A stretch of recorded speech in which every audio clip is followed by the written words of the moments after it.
Good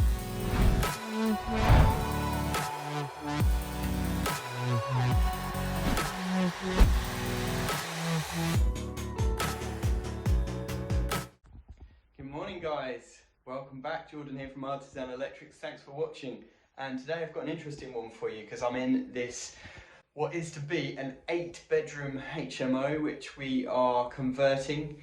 It was sort of a 5-6 bedroom house and the customer wants to turn it into an 8-bed HMO, so there's some alterations going on and we are helping with the compliance side of things. So we're putting a fire alarm system in, we are putting a new consumer unit in because the old one needs replacing, doing some alterations to the wiring with putting in some extra en-suites and things like that.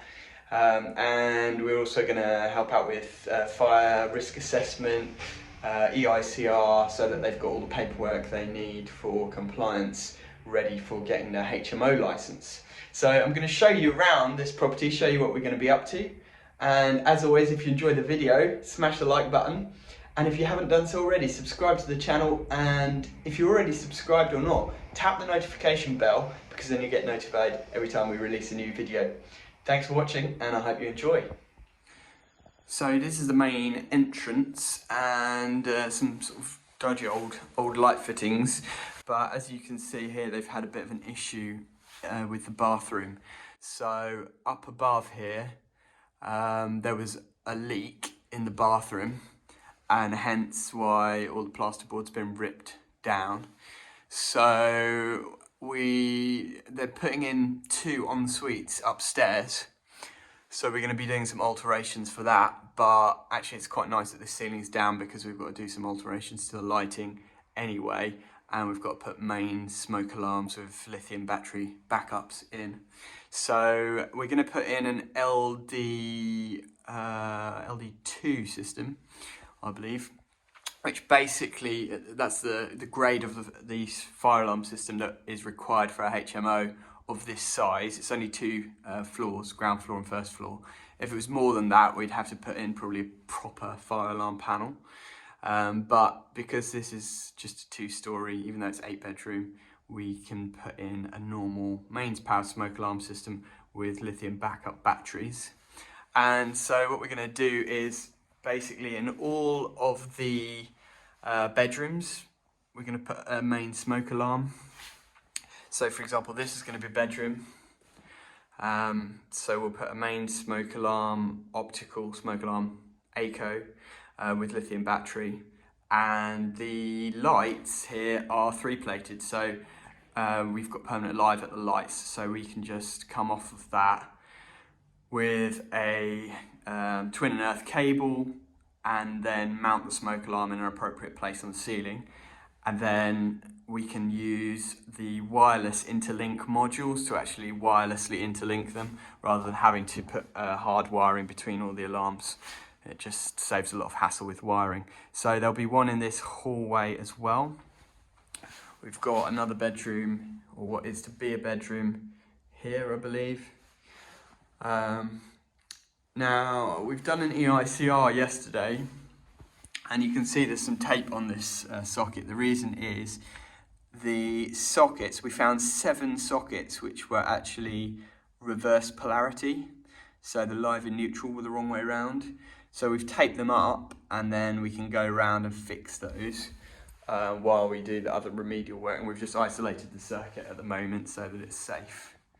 So they got these fancy sort of light fittings. I don't particularly like them, but I think we're going to leave those up. No need to change them really.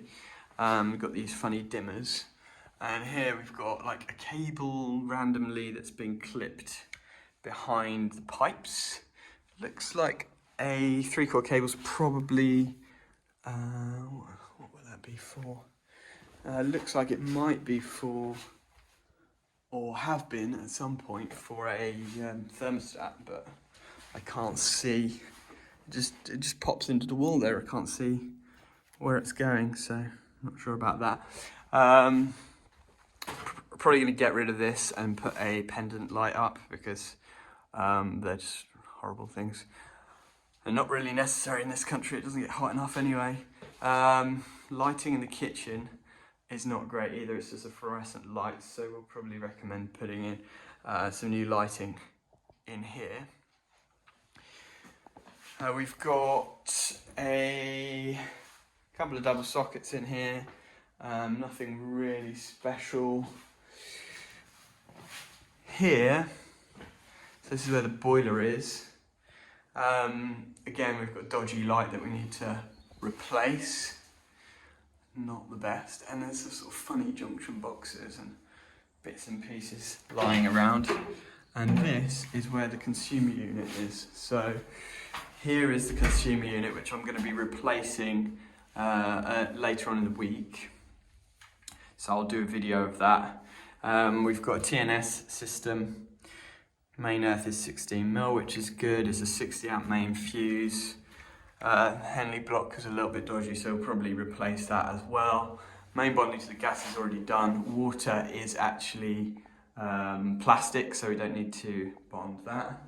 That was a garage, but that's going to be turned into a bedroom, the other side of that. So this room, I'm not sure what they're going to do with this. I think it might be being turned into a bedroom as well, although it's a little bit small.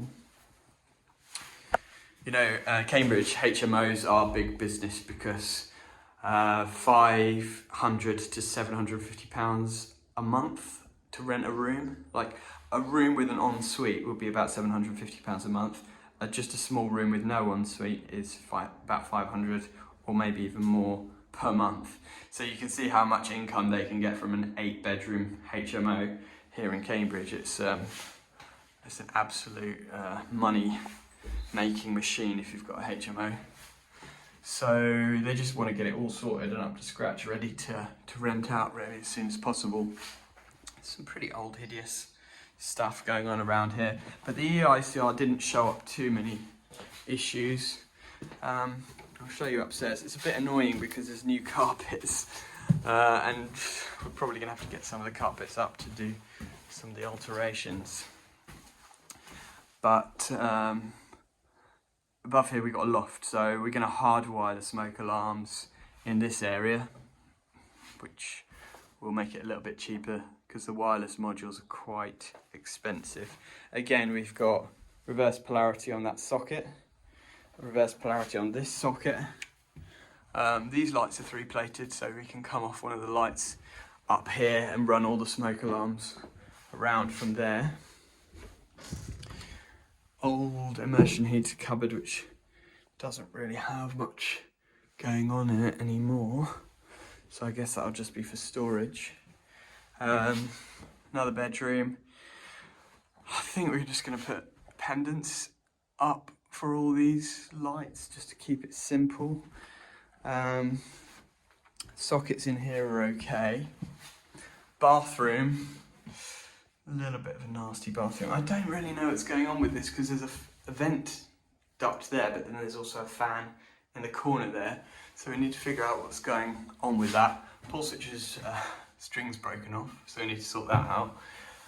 New light fitting, probably LED BT14 or something, just something simple but bright. In here, it's another bedroom. Nothing much to see here, but it's got an ensuite with a fan. That's all fairly good. It's got 2D light fitting and the pull switch is broken again, so we just need to sort that out. But we might replace the 2D fitting with an LED fitting as well. What else is going on here? Oh yeah, that's a shower switch. So we've got an electric shower. With the EICR we found that there was a loose cable in the shower switch and it had been overheating, so we need to replace that. There's so many bedrooms in this place. Okay, that is screwed shut. So, and this one is screwed shut as well, so I can't show you in there. But basically there's these 2 bedrooms here, which at the moment, there was one bathroom in the middle there. Downstairs is where you've seen the floor, the leak in the ceiling's ripped down. So above there was one bathroom. It's now going to be divided. There's going to be a stud wall in the middle, and it's going to be turned into 2 little ensuite shower rooms back to back. So there is one fan in one of them at the moment, but we need to put a fan in the other side. We need to put new LED downlights in, pull switches for the lights, and just sort all of that out. So there's a few alterations to do there, but should be fairly straightforward. We're holding the builders up a little bit at the moment on that, so we need to get that done ASAP to be able to allow them to board the walls and stuff like that. So we're going to be working on that very soon. Anything else that I can show you? I've not actually been up in the loft, but apparently it's fairly straightforward. Here, they want an emergency light on here. I don't know if it's really a requirement for a HMO of this size, but makes sense to just put a couple of emergency bulkheads, I think, just to light up the stairs in case of an emergency. So we're going to have to find out where this is wired from, because it's probably switched at the moment. We're going to try and get some permanent power to that so that we can put a bulkhead light in. Going to put a Hager RCBO board in, so that's going to be good. Under here we've got an old burglar alarm system which is redundant, so we're going to get rid of that probably. Nothing else much to see here, just a light under the stairs.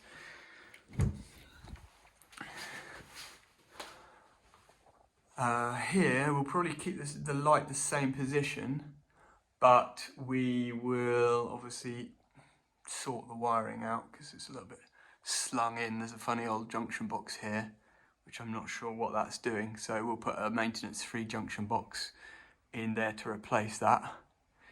And there's another junction box over there, so we'll sort that one out as well, make that maintenance free. Looks like the plumbers have got their pipes in now, so they're probably going to be waiting for us. So I'm going to try and sort out the lighting upstairs ASAP, ready for them to close the bathroom up. That's about it really. So consumer unit change is going to be happening soon, and I'll show you a bit about how I install the smoke alarm systems and some of the alterations in the bathroom.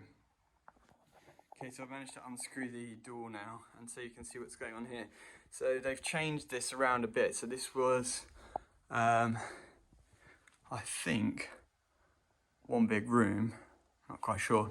But basically now they're turning it into two rooms, so they've put this funny sort of like V-shaped doorway in. So we've got a room here, new stud wall. So we've got like a funny pull switch hanging down there, light's not in the middle, we're going to have to move that into the middle of the room. Again, we've got another socket with reverse polarity down there, so we need to sort that out. And then probably need to put a light switch in here for that light. We've got a funny pull switch there and the light switch here, so we need to sort that out. Probably put the light switch on the inside here somewhere. Again, that light is not central, so might move that into the middle. Sort out those pull switches over there, which I'm not sure what they're for. Maybe put a double socket either side of this stud wall, because otherwise there's nothing on that side. And then here is the stud work, etc. for the new ensuite. So you can see what they've done. It was one big room. They're now putting in this stud wall in the middle. And so there's going to be basically a shower in the corner there and a shower in that corner. And then it's going to be sink, toilet. So it's going to be pretty tight, but it'll be doable. And as we said, ensuite rooms are charged at premium, so it's worth it. The builders are going to core drill a hole out there for us so we can put another 4-inch fan in there. A couple of recessed downlights in here. A couple of recessed downlights in there as well. Probably one in the centre of the shower cubicle and then one just in the middle here somewhere. Sort that fan out, put a new EnviroVent Silent 100T in. Change the wiring up there because that used to be just one central light. And then there's this cable hanging down here, which is the old switch cable, which we need to put on the outside of the room, or we need to put a pull switch in. So need to get up into the loft, just pull that up and relocate that. I'll just climb through here and then you can see the other room. So this is the view from the other side, and here's the cable. Amazingly, the builders managed to like chop through it. You can see there, when they were chiseling out this wall, they just chopped through the cable, and it was just hanging down. When we did the EICR yesterday, it was just hanging down with a massive chunk out of it, and it was still live. That, and up there it was all live. So we sorted it out, just disconnected it. Not quite sure what that old plate is for. Probably it's an old switch, but the doors, they're going to hang a different way, so we need to sort out the switches. We've got a couple more reverse polarity sockets there. Pendant light, which is not 3-plated, but that's fine, we can just leave that as it is. Probably get rid of the pull switch there, because it's a bit pointless. It's a bit old school, that. I don't know if they're going to get rid of the sink. I imagine they will do, because they've got an ensuite now, so yeah, plenty to be getting on with anyway. So we're gonna have fun on this one. Should be a nice little project. So that's just a little update for you on this job, which some of you might have seen already. I actually already posted the consumer unit replacement for that job about a week ago. So we are well on in progress with that now, and I'm going to keep posting little updates because I've been filming as I've been going along doing the work in that house. It's an empty property, so I'm able to still work there sometimes, which is quite nice. But at the moment it's on hold because we're waiting for the builders to finish off their stuff, and then once they're out of there we'll carry on. So I should be posting some more videos in the next few days about the installation of the smoke alarms, the first fixing the stud walls, putting the lights in, stuff like that. Hit a thumbs up if you enjoyed this video, and I'll put a link up here somewhere if you haven't seen the consumer unit replacement for this one already. Go and check it out. It was quite an epic one in the end. It was a long old day of work. Hope you enjoyed this video, and thanks for watching. Have a great day.